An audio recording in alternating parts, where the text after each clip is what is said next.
रोहिणी सरांसरी वो सो महाराष्ट्र के साथ में। और आज हम भिंडी बाजार के मुंबई के मुस्लिम बहुल क्षेत्र के अंदर मौजूद है और जिस तरीके से यहाँ के जो आमदार है और महाराष्ट्र विधानसभा के अध्यक्ष है राहुल नार्वेकर जी यहाँ पर पहुंचे हैं और पहुंचे हैं तिरंगा रैली में शामिल होने के लिए। जिस तरीके से इंडिया पाकिस्तान का जो क्राइसिस चला, जो आतंकवादी हमला हुआ, उसको लेकर के जो सक्सेस मिला। साहेब मी तुम्हाला एक विचारू इच्छितो की ज्या प्रकारे आपण जल्लोष करताय पूर्ण भारतामध्ये, हा जल्लोष मिलिटरीने जे चोखपणे उत्तर दिला त्याच्यासाठी की भारताचे प्रधानमंत्री नरेंद्र मोदीजींची जी पॉलिसी होती त्याच्यासाठी? हा विजय भारतचा आहे आणि भारताचा विजय आज सर्वजणच मिळून त्याचा उत्साह करत आहेत।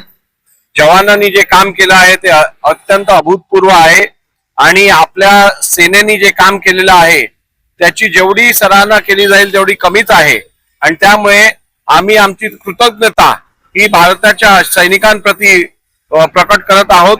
त्याचप्रमाणे भारताचे प्रधानमंत्री नरेंद्रजी मोदी यांनी ज्या कुशलतेने जे संपूर्ण एपिसोड हँडल केला आणि भारताला विजय प्राप्त करून देण्यात एक अत्यंत महत्वपूर्ण अशी त्यांनी रोल निभावला, त्याबद्दल त्यांचाही मनापासून आम्ही अभिनंदन करतो। बेलगामला जो हल्ला झाला, मी ज्याला त्याच्यावरचं मी पहिलं ट्विट जेव्हा केलं त्यावेळेला मी सांगितलं होतं की ज्यांनी हल्ला केलाय त्यांना